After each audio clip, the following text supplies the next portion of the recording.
Oh boy, some people aren't going to like this. Oh well, here goes. Parks and Recreation is a bad show, and you're a bad person if you like it. Just kidding, that's an awful thing to say. But yeah, it's bad. Parks and Recreation is a sitcom that's almost universally beloved. It's charming, optimistic, full of lovable yet larger-than-life characters, and to some extent it's inspirational. Whenever you hear or see people talking about the show, you'll rarely hear any criticisms for it, to the extent that whenever I hear people talking about it, I usually keep my mouth shut about why I don't like it. So of course instead I decided to make an entire video about it for an audience of a few thousand.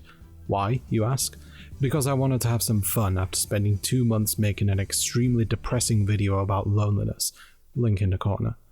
The tone of my channel is inconsistent, but I'm fine with that. One thing I've heard countless times from Parks and Rec fans is that the show starts out weak but becomes much better once you reach season 3. Some have gone as far as to say that you can skip the first 2 seasons because there's nothing worth watching and it doesn't represent what the show becomes. To some extent, they are correct. Those first 2 seasons definitely don't match up tonally with the rest of the seasons, but in my opinion, I think that's for the worse.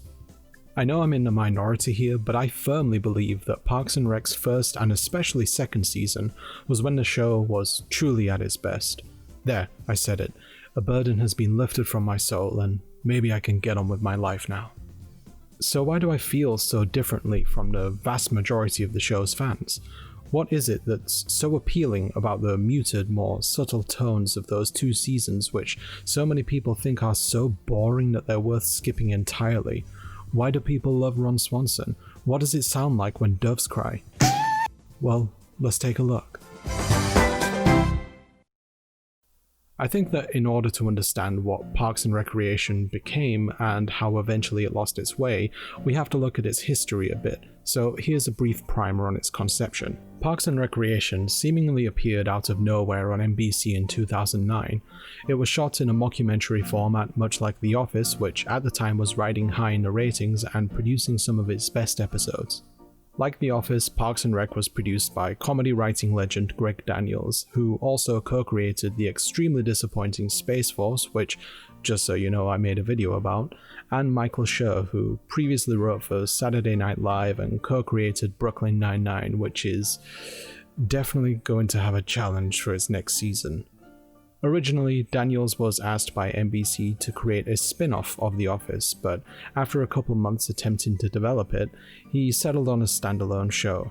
Initially, it was going to be about a disgraced politician attempting to rebuild their career, but eventually they settled on the idea that became Parks and Rec. Believe it or not, the creation of the show was partly inspired by HBO's The Wire, which I'm sure many of you will have heard from an insufferable person at a party is the best TV show ever made. I know this because I am that insufferable person that will insist that you watch it every opportunity I get. Seriously, go watch The Wire. The first few episodes start off really slow, but once you're in about 3 episodes, I guarantee that you'll. The show was also inspired by the renewed interest in politics thanks to the 2008 US election where Barack Obama became the first African American president. And the show wasn't shy about expressing how much Leslie and the show's writers admired his administration, an aspect that definitely hasn't aged well and wasn't even great back then. More on that later. Michael Schur and other writers did a good amount of research on the inner machinations of local government by attending LA City Council meetings. They also spoke to various government officials, including a libertarian who went on to inspire the character Ron Swanson. Many of the show's early episodes were also inspired by news stories from across the country, such as Councilman Bill Dexhart's illicit affairs and activities, which were based on South Carolina's ex-governor Mark Sanford, who in 2009 secretly traveled to Argentina to bang his mistress, a scandal which resulted in his resignation. Hey, remember that time when Republican politicians would actually resign after doing something remotely shitty? Feels like a lifetime ago. When the show first aired, the first season was only 6 episodes long, which Schur claims he and the writers wanted to treat as an extended pilot. The overall reception for these episodes weren't great. Leslie was quite a different person from what she was to become in season 2, but that was a good thing after all. Initially, she was seen as a ditzy and incompetent person, even though Scher didn't intend that, and he'd rather her be an overeager overachiever who was genuinely good at her job but had to cope with constant bureaucracy. Thankfully, this made its way into Leslie's DNA into the second season, making her much more likable and a little irritating at times, but still charming. Most of the characters in the first 2 seasons were significantly different from what they became. Tom was far more low-key compared to the ceaseless ball of energy and irritation that he later became.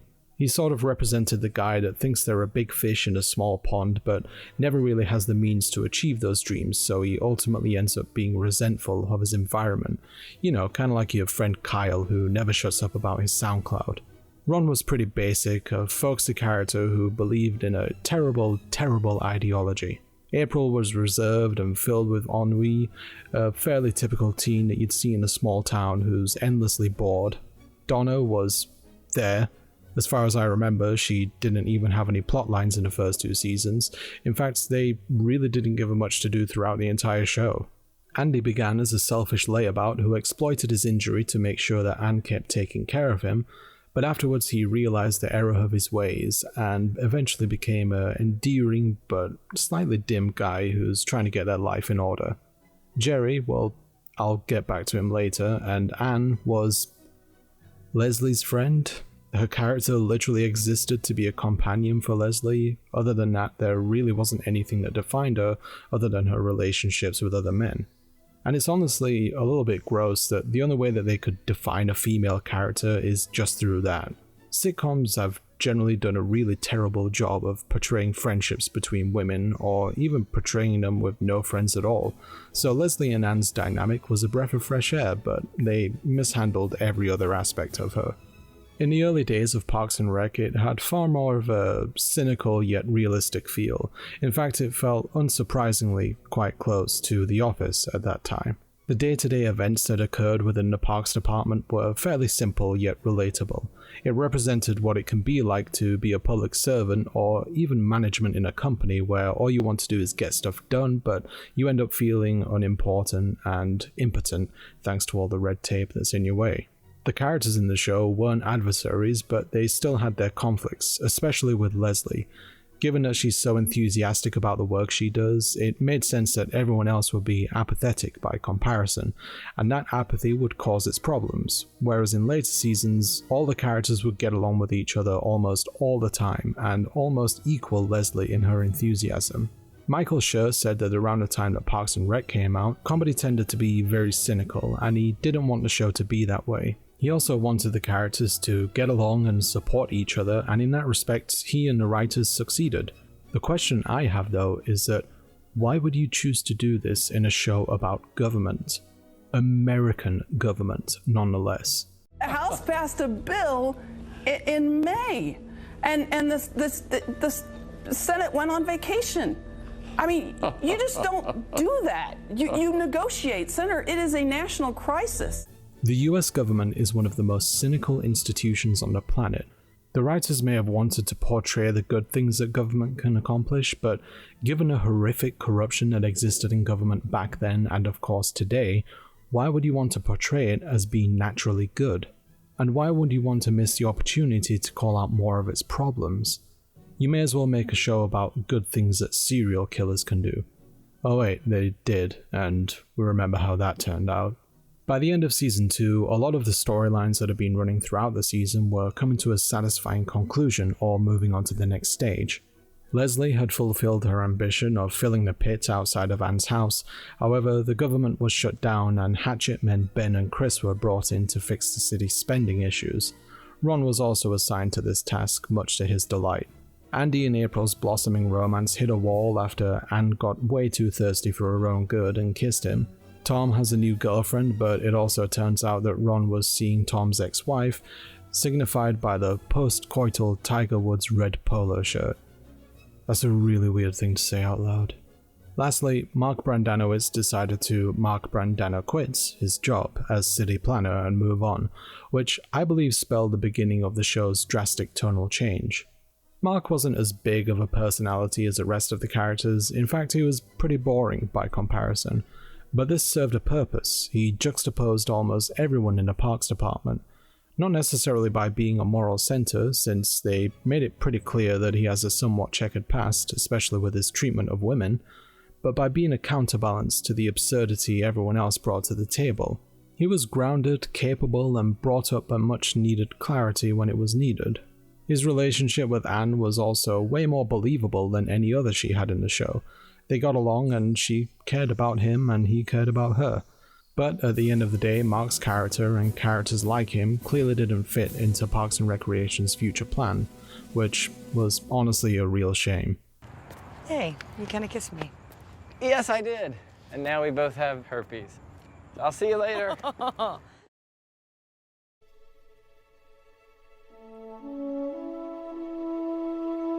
There was a lot of stuff to build on from everything that happened at the end of Season 2, and the anticipation for Season 3 was palpable. And even though for a few episodes Parks and Rec maintained a tone similar to that of Season 2, that quickly changed. Not only that, but its excellent ability to maintain interesting plot lines over the span of an entire season was gone.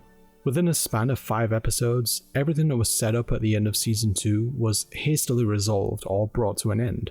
The government opened again, Ron split up with Wendy, Tom split up with his girlfriend Lucy, and Andy and April became a couple. In general, it's not always a bad thing if storylines don't last very long, but it felt as though rather than mining more material out of these things, they just wanted to get past it so they could pivot towards having more self-contained episodes while foregoing gradual character development. This resulted in situations where whenever the characters did experience growth, it felt sudden and abrupt. There was also the point in which every character went through significant changes. The cynical but grounded nature of seasons 1 and 2 quickly faded away, and its realism wasn't only given a back seat but kicked out of the car entirely. Season 3 onwards of Parks and Rec became closer to what The Office was in Season 7 and beyond, a sitcom that just happened to be in a mockumentary format. To be fair,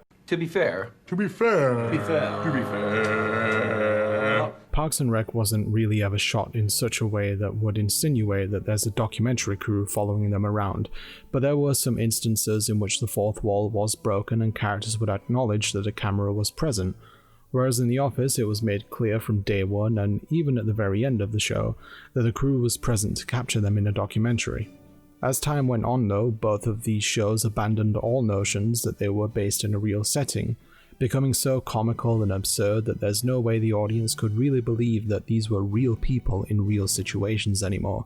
Now before I go any further, I want to say that if you preferred the show this way, then that's fine.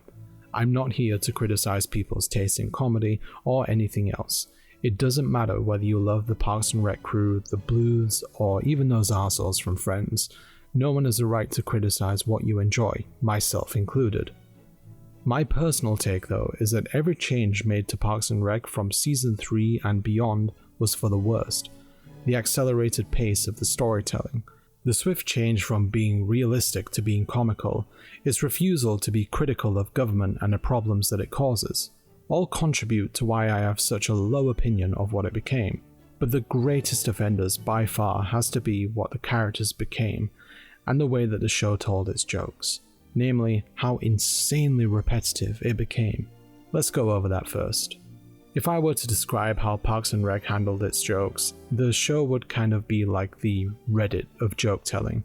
The writers would occasionally try something new, and when it worked out, they would bring it back, over and over again, beating a dead horse, or miniature horse, I guess. A running gag in a show isn't necessarily a bad thing. It can be sort of a way to reward long-time viewers for sticking with the series, thus heightening the joke when it happens. If you know anything about comedy, you've probably heard of the Rule of 3, a joke-telling device used to maintain a comedic rhythm. This can apply across numerous forms of jokes, but in this case I'm referring to it in the form of recurring gags.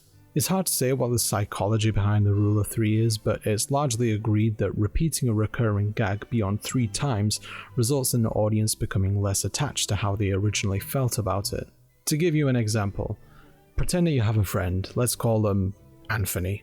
Now, let's say Anthony isn't very good at telling jokes, but one time when you're hanging out with him, he tells a joke, does or says something that you and the gang find absolutely hilarious. You all have a good time, you have a fond memory to look back on, and Anthony gets to walk away feeling like some kind of comedy god for getting so much laughter and joy out of his friends. The next time you hang out again, he does the same thing, and gets a hearty but sensible chuckle from it. Anthony is sensed closer to godhood, and starts to believe that he's the funny one in the group, even though usually his jokes suck, and he kind of sucks as a person, because he always argues on how to split the bill. It was a pizza, Anthony. We all had 2 slices, so just pay the same as everyone else. It doesn't matter if you didn't want garlic bread, you still had some. The 3rd time rolls round. It's been a little while since you've hung out together, but you're still having fun. Anthony waits for the perfect moment to deliver the joke once again.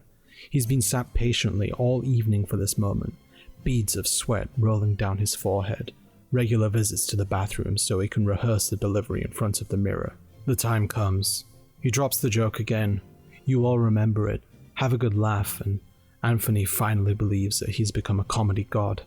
He thinks that when he goes to heaven, George Carlin's going to be sat at a table with a seat reserved next to him, just so he can learn the secrets of great comedy from Anthony. However, Anthony decides that this isn't good enough. He needs to maintain his status as the funny one in the group and maintain his godhood. You hang out again, but despite him spending hours or possibly even days thinking of a new joke, he simply can't do it. So he risks it and tells the joke for a 4th time. It fails miserably. He only gets pity laughs from his audience because they've heard it all before and they're onto him. They see him for the fraud that he is, a charlatan masquerading as a comedian, when in reality all he was just a one-trick pony or miniature horse. He loses his audience attention and respect, and he'll never be able to reclaim his former glory again. The seat next to Carlin is now open for the next comedy great. Anthony is banished from heaven, exiled by a loving God who tells him there's no room here for pretenders. And much like Icarus, it's all too late when he realizes that he flew too close to the sun. And the only thing he can hope for now is a swift and painless death, as his father Daedalus watches him plummet from the sky. He doesn't even try to debate with them how much he owes for the food. He just pays his share and returns home, filled with regret. So that's the rule of 3 in a nutshell. A very large, perhaps overly dramatic nutshell, but you get the point. The rule of 3 isn't completely rigid though. Like many rules, it can be broken, and some comedies have done so very successfully. For example, in the Cape Fear episode of The Simpsons, where Sideshow Bob steps on the rakes, but that works because of the absurdity of it, the fact that he was surrounded by literally dozens of rakes. They even do a callback of the bit later on, and it's still effective. Parks and Rec, on the other hand, finds a joke, and then, whether it's a bit of a line of dialogue or a situation or prop, it runs with it over and over again. Not only that, when they did do a callback of a recurring joke, it rarely did anything new with it, and ultimately came off as lazy or even grating. You know what, the YouTube algorithm loves bullshit list videos, so let's give this a go. Hang on a second, let's double down on this. There we go. So here we go. Leslie loves breakfast food. Leslie hates salads. Leslie awkwardly compliments Anne. Ben loves calzones, but others don't. Cones of Dunshire. Chris says literally. Chris is superhuman. Ron's ex-wives.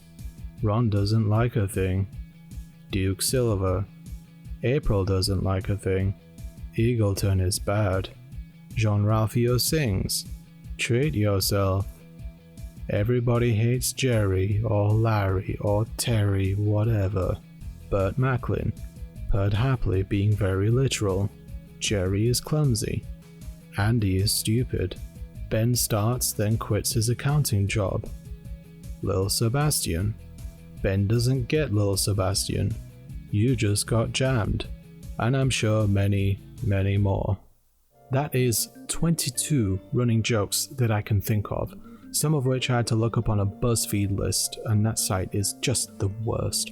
There's probably some that I'm missing, but just think about it. That's 22 running jokes over the space of 126 episodes. And I'm including the recent quarantine special in that, because that joke was almost entirely running gags. Look, if you enjoy these jokes and they get a laugh out of you every single time, then that's fine. I'm not judging you or your tastes, but couldn't you have done a bit better than this? One of the reasons I think season 2 is great, even though it was the early days of the show, it tried new things with each episode and didn't resort to repetition. The people who work on the show are smart, talented, capable writers. They've written some amazing material for the show and other things. Comedy is tough to write, and as someone who's dabbled with comedy in the past, I can't say there's anything rewarding from a creative standpoint in simply repeating jokes ad nauseum. So, a message to all sitcom writers out there, because you definitely all watch my videos. Just because someone made a GIF out of your show and it got a bunch of likes on Twitter, it doesn't mean that you need to constantly bring it back. Just accept the adoration of your work, move on, and try something new. Don't be Reddit. Then I like to go on Reddit. Reddit's great because it has all the important links you need. One of the most egregious changes that happened between the first 2 seasons and the rest was with the characters and how they were portrayed. I mentioned earlier that the beginnings of the show had a far more grounded feel to it, and that's largely because the characters seemed far more realistic. We could empathize with them and see ourselves or someone we know in them too. Apart from the changes between seasons 1 and 2 to make Leslie more likable, which, as I said, was definitely for the best, her character remained mostly the same, albeit with her becoming more hyperactive and having an inhuman work output.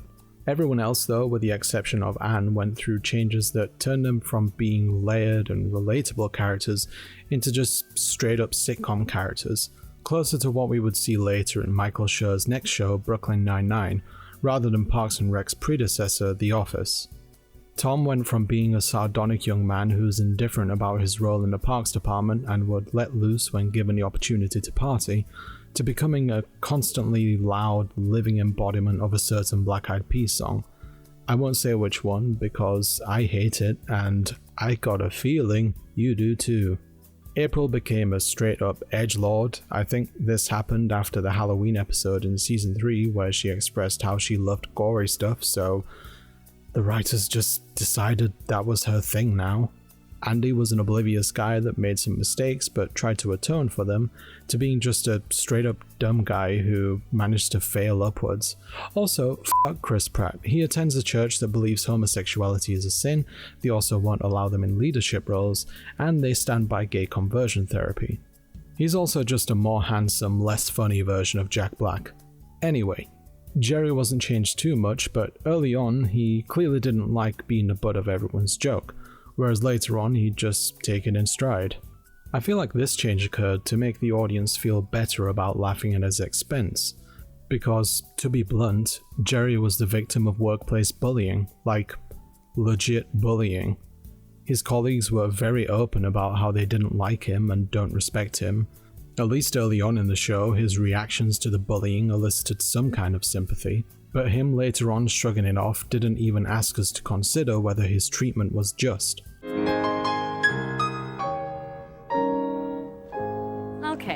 Okay, enough of that racket.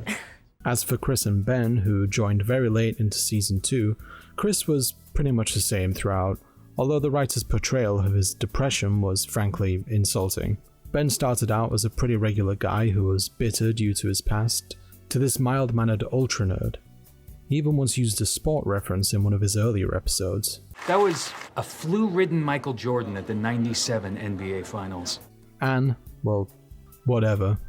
And Ron went from being a traditionally masculine libertarian guy to a hyper-masculine, superhuman libertarian guy who apparently has no idea how the world works outside of his own bubble. This is an excellent rectangle! Most of the laughs that we got out of Ron were when he lost face and became giddy.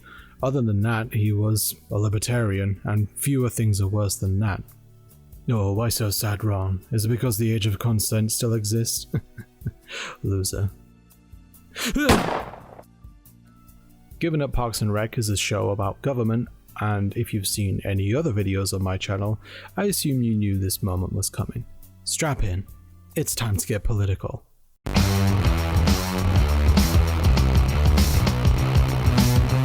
No matter which way you look at it, Parks and Rec is a political show. It's based on government with government officials with plots based around the workings of government. I'm sure there's people out there who would argue that the show isn't political and it's just a comedy, but that would be the kind of person that thinks a gay or trans character existing in a video game is part of some grand communist conspiracy to indoctrinate youths. And you know what? They're right. We're coming to make your kids gay and ruin your precious Star Wars films with forced diversity. Despite the absolutely horrible state of American politics, Parks and Rec spares no effort in portraying how great government can be when it actually works and politicians are rewarded for remaining righteous. But in reality, that simply isn't the case, and it hasn't been for a very long time. In a way, I can admire an attempt to show viewers a slightly more ideal version of the government. It could potentially inspire people to be more politically active and work towards something better. But in order to show how something can be better, you have to reveal its flaws first.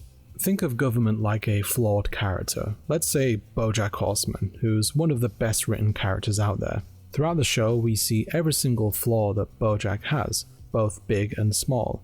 It spares no effort in showing how truly reprehensible he as a person, or horse, can be. But it also shows the root of these actions.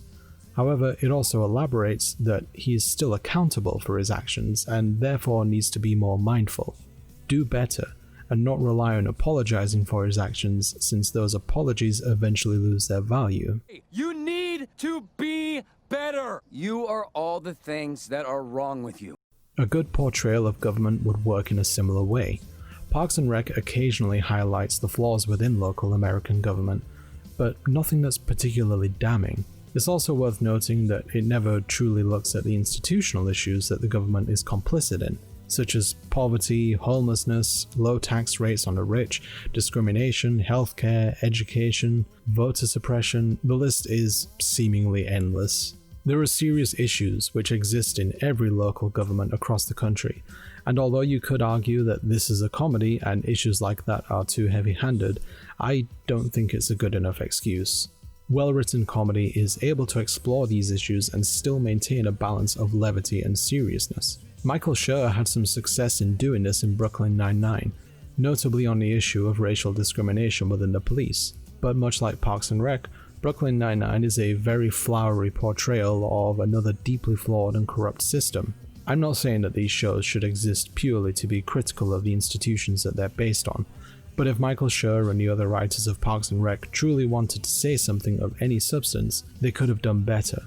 And it's telling that since many people have finally become more mindful of how abusive and corrupt the police truly are, Schur and everyone else who works on Brooklyn Nine-Nine have frantically scrambled to change the show. Right now we have no idea how that will be done, and I don't envy the task ahead of them. But this is what happens when you decide to ignore most of the problems within institutions like the government or the police. When people finally wake up and see them for what they are, refusing to examine these issues can leave a bad taste in people's mouths, especially when you ask them to laugh instead of actually engaging with it. The closest the show really gets to being critical of the political landscape is when Leslie runs for office against Bobby Newport, who's the heir to the company Sweetums, which in the past has been criticized for making incredibly unhealthy food, and the amount of reach that it has with politicians.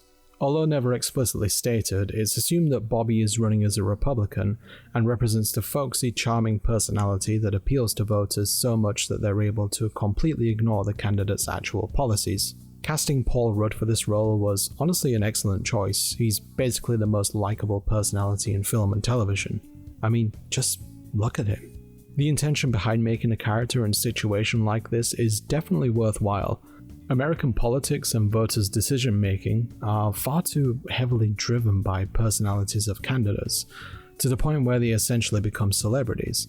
And I'm sure that even the writers of Parks and Rec couldn't predict that within the space of 4 years of Bobby Newport appearing for the first time, there would literally be a reality TV star as president. But Bobby and who he's supposed to represent offer a heavily sanitized portrayal of how insidious voting for politicians based on personality can be. Bobby being voted into office would open the door for financial interests to exploit him since he has no clue how politics works, but overall he's portrayed as a harmless idiot who just ran for office to impress his dad. He does represent how far a candidate can go when they're backed by substantial amounts of capital, and how tough it can be for people like Leslie who scrape by on a grassroots campaign with very little political influence. But the problem here is that in reality, people like Bobby aren't oblivious. They're power hungry and represent interests that exist to further the wealthy, oppress the poor, subjugate minorities, and rob women of autonomy over their own bodies. Portraying this kind of person in the guise of a harmless idiot like Bobby Newport is frankly just awful, and although it's a decent critique of personality-driven politics, the show elects to ignore how truly dangerous Bobby's real-life counterparts can be. If anything, it's really been critical of how high-power campaign managers can be, as it shows on numerous occasions how Bobby's highly paid and experienced campaign manager Jen Barkley is an expert at media manipulation but doesn't care what's good for the town. She just wants to bleed as much money as she can out of the Newports. There's also a weird amount of adoration towards the Obama administration during the show's run. Leslie mentions on numerous occasions how she has a crush on alleged sex offender Joe Biden. She even met him in a later episode where she practically melts in his presence and gets inappropriately handsy with him. It's not so great when it happens to you, is it, Joe? Leslie is a self-proclaimed feminist, and even before Tara Reid's allegations came to light in 2020, he still didn't have a great track record with women. John McCain also made a brief cameo, as did Michelle Obama. Leslie expresses how much she admires Obama and Hillary Clinton, along with Nancy Pelosi. Ironically, her worship of these politicians is in direct opposite to the show's message, that people shouldn't fall for politicians based on personalities, and only serves to highlight how the writers don't really want to engage with the problems these people have caused, with the exception of Michelle Obama. All of the real-life politicians that Leslie admires are complicit in actual war crimes, along with many other problems that still exist today. Lastly, I want to talk about the elephant in the room, or I guess the snake in the grass. Ron's libertarianism. I love Nick Offerman, but Ron Swanson is a terrible character, because he's a libertarian, and libertarians are awful. If Leslie represents the government and all the good that it can do when you care for people, Ron represents the opposite. He wants the complete abolition of government, taxes, welfare, and all publicly funded institutions, replacing them with free market alternatives. He's individualistic to a fault and believes that everyone should go as far as he has in order to become as self-sufficient as possible. The only people he goes out of his way to help are his friends when they need it, and even then it's only when it doesn't oppose his views. There are a few instances where Ron and Leslie clash ideologically, but these are mostly being critical of Ron's desire for no regulations, and him believing that people's decisions shouldn't be policed. The main issue is that the show largely shrugs off Ron's libertarianism as him being a bit quirky or an outsider that most people don't agree with, so they leave him be. The problem there is that a lot of people, especially Americans, actually agree with Ron, and that's a huge problem. Given the free market control over our lives is not only dangerous, it's misguided and naive. It's funny that when people who tout progressive or socialist values say they want a society where people support each other and they reject the dog-eat-dog system that exists now, they're told that it's unrealistic and utopian thinking. But at the same time, those critics believe that if the free market was responsible for society, the wealthiest people in the world will go out of their way to help out the poor and vulnerable. Don't know if you've noticed, but that's pretty much how things are right now. And I don't see many billionaires going out of their way to help homeless people or even those living paycheck to paycheck. If you're going to have a character in your show represent such a sickening individualistic ideology like libertarianism in your show, and you personally don't agree with it, then you need to scrutinize that character. There are far too many lines of dialogue that Ron spouts in Parks and Rec that are never taken into question, such as this: Capitalism, God's way of determining who is smart and who is poor. And give a man a fish and you feed him for a day. Don't teach a man to fish and you feed yourself. the show already deifies him as a character, so combining his status as the manliest of all men with an ideology like this creates an authority that the audience doesn't really question, and that's what's wrong. Also, if you're a libertarian and don't like me criticizing your beliefs, well, first of all, let me say that I'm sorry that your investment in cryptocurrency hasn't worked out like you expected, and secondly, I'm sorry that these are the kinds of people that represent you. Check this out. Should someone have to have a government-issued license to drive a car? Hell no! What's next? Requiring a license to make toast in your own damn toaster? Like I said at the beginning of this video, which I originally intended to be 15 to 20 minutes long, Jesus Christ, why can't I keep these things short? What's wrong with me? If you like Parks and Recreation, then that's fine. I'm not here to judge. Many comedies don't age well, and some comedies had their problems to begin with. Parks and Rec unfortunately falls into both of these camps, but I think it's good if you can enjoy something and still be mindful of its problems. 30 Rock is one of my all-time favourite sitcoms, but my god does it have some problems. Jokes at the expense of LGBTQ people and people of colour, Jack being an even worse version of Ron Swanson, instances of blackface, Paul. I can admit though that the reason I can still enjoy the show is that it's exceptionally well written and hilarious. It hits all the right notes for me. I don't think there's a single bad episode of 30 Rock, but at the end of the day, I know there are some serious yikes moments throughout the show. Oh, sorry. This is my dream journal. My real gripe with Parks and Rec is that despite the fact that Greg Daniels and Michael Schur set out to make a show that's a commentary about government and politics, they decided not to bring into question the far more serious problems that plague politics. Yes, you could argue that since the show is a comedy, it would be tough to make that funny and make a point at the same time, but that's not true. Look at HBO's Veep, a show which is consistently hilarious throughout its entire run, but manages to portray the absolutely reprehensible people who are involved in the political landscape, and how the desire for power corrupts and destroys lives. Michael Schur said that he wanted Parks and Rec to show the good that government is capable of, but if you want to do that, then you need to make people aware of all the bad it does too. But unfortunately, the makers of the show either weren't brave enough to do so, or simply didn't think that it mattered. Thank you very much for watching. If you enjoyed this video, then please consider subscribing to my channel, I'd really appreciate it. If you're interested, I have a couple of videos on Greg Daniels and Michael Schur's other works too, one on The Office and one on Daniels' most recent show, Space Force. Give them a watch if you're interested. I know it's early days for this channel, but I've actually set up a Patreon. If you'd like to support me and what I do, then anything you can offer would help me out a lot, but otherwise I still think you're amazing for just watching my content. I hope you don't mind me making more light-hearted videos sometimes. That last video on Japan was pretty draining, so I just needed a break from being overly serious. If you prefer one tone over the other, or if you don't mind the switches, then please let me know in the comments. Once again, thank you for watching, and of course, take care of yourself. Bye bye.